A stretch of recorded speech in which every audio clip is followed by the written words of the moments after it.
All right, this is the Purple Huddle. I am your host, Josh Fry, managing editor over at purpleptsd.com. Ugh, sorry, I got something stuck in my throat apparently. Anyway, I'm Josh Fry, the host, managing editor over at purpleptsd.com. This is a football game, I guess. The Vikings trailing at the half to the Detroit Lions, 13-6. However you were rooting for this one, kind of seems like you're getting your wish. You're getting a competitive game if you're trying to hope for the Vikings to sneak their way into the playoffs somehow. And if you're rooting for a better draft pick, then the Vikings are losing. So you're doing that well too. And the Atlanta Falcons are tied with the New Orleans Saints at half as well at 17. So either way, the Vikings need Atlanta to win this one. That is dependent on them getting into the playoffs or getting a higher draft pick. So either way, that's a win-win there with the Falcons hanging on with the Saints, and then Buccaneers up 6-0 over the Carolina Panthers. Obviously, if the Vikings are going to get into the playoffs, they need one of Atlanta or Carolina to win. So not looking too good on the Tampa Bay side, but we'll see if Atlanta can pull something off and help the Vikings out a little bit. Anyway, for the game, I said in the Facebook group, Purple PTSD Facebook group, if you're not already part of that, go join it. There's a big community of Vikings fans over there. A lot of really active people posting in that group, and we appreciate everybody being so active over there and coming into the streams and commenting on all our articles and everything. So appreciate all you folks. But yeah, I mentioned that we're going to talk about this game, but we're also going to do a little bit of off-season chat. So if you got any questions about the offseason, comments about what you want the Vikings to do, anything like that, and free agency, the draft, whether it's re-signing guys, letting guys go, feel free to fire them away. I'm going to hang around as long as you guys keep on posting comments. So yeah, I'll be here all afternoon if you really want me to be.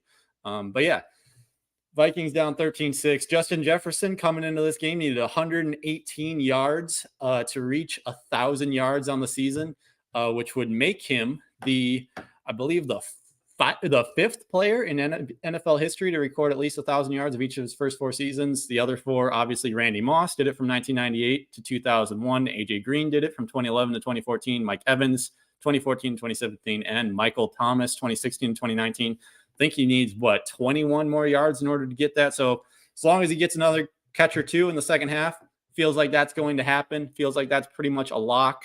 And then, the other thing, I guess, is just offensive line injuries out the wazoo. Ed Ingram missed this game. Brian O'Neill out with his ankle injury. So that forced Blake Brandel and David Quessenberry into the starting lineup. And then Dalton Reisner left the game with an injury I think it was the beginning of the second quarter. And that means that there's three starting offensive linemen not on the field right now, which has pretty much opened up the Lions pass rush. They've gotten pretty much anything they want against this whole line all afternoon in terms of getting to Nick Mullins. So yeah, not looking too great there. The other thing on this game is just, I don't understand why the Vikings continue to basically utilize Alexander Mattison as much, if not more, than Ty Chandler. They've got the same number of touches going into halftime. Alexander Mattison has 5 carries for 15 yards. Ty Chandler has 5 carries for 32 yards. And then in the receiving department, Ty Chandler has 1 reception for 14 yards, and Alexander Mattison has 1 catch for 5 yards. Don't know why the Vikings keep on utilizing Alexander Mattison as much as they have in this offense. It's clear that every single time he touches the ball, it's really not going to end up going all that great for him. So not really sure, unless the plan for KOC is just tank this game away, which, I mean, the Vikings are on their way to doing that right now. Down 13-6 at the half. But yeah, that's pretty much it for this one. Nick Mullins on pace basically for another 400-yard passing day, and he doesn't have any interceptions. So I guess that's another positive you can take away from this one is Nick Mullins not turning the ball over, doing a good job of at least throwing the ball, but needs a little bit of better timing in the pocket in terms of not taking all these sacks. And then penalties out the wazoo for the Vikings in the first half. 6 penalties for 50 yards in the first half. They came into this game averaging 5 for the entire season. So yeah, just some really sloppy football on the Viking side. I'll open it up to you guys now. If you guys have any comments on the game, offseason, draft, free agency, fire them away. I mean, personally for me, I came into this game not really expecting the Vikings to win. And I was, hopeful that they'd move up a little bit in the draft, get a better draft pick, going into this offseason. It's pretty clear that the Vikings don't have their QB of the future on the roster right now. So that's kind of what I see as the most important need for the Vikings going into this offseason. I mean, Kirk Cousins is great, but he's going to be 36 next year. There's only so many years left to him. Once they probably re-sign him during the offseason to one more year. So yeah, I really hope that they go out and get their QB of the future. And yeah, that's really my biggest offseason need. Obviously, edge rusher is another one, defensive tackle, maybe a guard, maybe a cornerback. But yeah, that QB spot is really the one that I'm looking at the most in terms of the Vikings' needs this offseason. For free agency, there are a couple interesting ones out there right now that are currently slated to be free agents. Who knows if they get extensions at some point over the next few weeks or anything. But I mean, Josh Uche out of New England looks like an interesting one in terms of a pass rusher that the Vikings could go after. Kind of feels like similar story as Harrison Phillips when the Vikings signed him. Kind of a high-end backup looking to get into a starting role. Jeremy says, hoping that the Vikings keep Harrison Smith and Danielle Hunter. Yeah, I mean, this kind of, unless the Vikings do something crazy with Harrison Smith's contract, it kind of feels like this might be his last game in a Vikings uniform, unfortunately, with his $19.2 million cap hit going into the offseason. At the very least, I don't think that they're going to keep him at that number going into his age 35 season next year. So hoping maybe they do something. Maybe he takes another pay cut. He did it last year, so it's certainly a possibility. And then I really hope that they retain Danielle Hunter as well. Hunter's been absolutely incredible, basically single-handedly carrying this pass rush for a lot of the season until DJ Wanham started catching on in the second half of the year. And then obviously he's down now with his partially torn quad. And who knows what happens with him in free agency either, because he's an unrestricted free agent at the end of the year, could sign with anybody. So, yeah, Vikings pass rush really looks like it needs a lot of work this offseason, especially if they don't find a way to keep Danielle Hunter around. They got, I think it's $14.4 million in dead cap for Hunter next year. So, I mean, regardless, they're kind of paying him. So I do hope that at the very least, they give him like a $20 million a year contract, maybe 3 years, $65 million, something like that, just to keep him around and just keep a star pass rusher on this roster, because the Vikings just don't have that other than Danielle Hunter right now.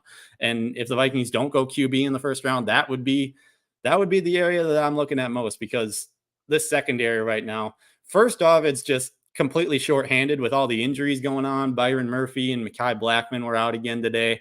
And Caleb Evans just seems completely checked out at that cornerback spot. He was benched after 2 possessions. Joejuan Williams off the practice squad has been in there for a lot of this game. Andrew Booth's been getting some reps. But, I mean, this secondary, especially over the past few weeks, has just been torched by opposing offenses. So, yeah, I really hope that the Vikings get another pass rusher in there, because the secondary, if it doesn't really feel like it's one piece away from truly being fixed. I think the Vikings need to get a couple playmaking CBs back in that secondary in order to truly fix that room. So maybe that's just a matter of hitting a couple of those day 2 picks, an early day 3 pick, kind of where they got a Caleb Evans in the first place. Like, obviously he's not playing great football right now, but he was in the early portion of the season. He was for the first couple of years of his career. So maybe they can find somebody. Maybe they find a diamond in the rough per se in that area of the draft. But yeah, that pass rusher spot opposite Danielle Hunter really feels like a big need for the Vikings right now, heading into the offseason. And I mean, there's a couple guys out there. I mean, there's in the draft. I mean, Laiatu Latu out of UCLA, he looks like one of the top guys going into the draft. I'm just completely blanking right now. Can't even think of names. I'm gonna have to pull up something here at some point. But yeah, just anybody else has any questions? I'm here. The second half is getting started. Not super eager to get back to this game, if I'm being completely honest. But if nobody else has got anything, I guess I'll let you guys get back into it and watch the final 30 minutes of the Viking season. I mean, hopefully it's the final 30 minutes, because I really do not feel like watching this team get absolutely demolished in the playoffs by the Detroit Lions, the Dallas Cowboys, whoever they play in that first round. And for the Lions, it looks like they've officially ruled out Sam Laporta at that tight end spot. So that's a big question for them going into the playoffs, because he's been an absolute monster for them at that spot for their offense all season long. He caught his 10th touchdown pass of the season, leads all rookies in touchdown reception. So that's a big question for them.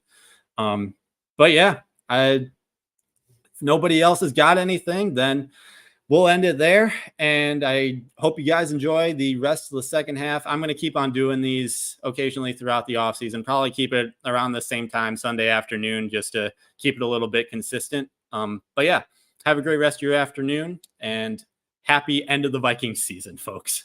I'll see you next time.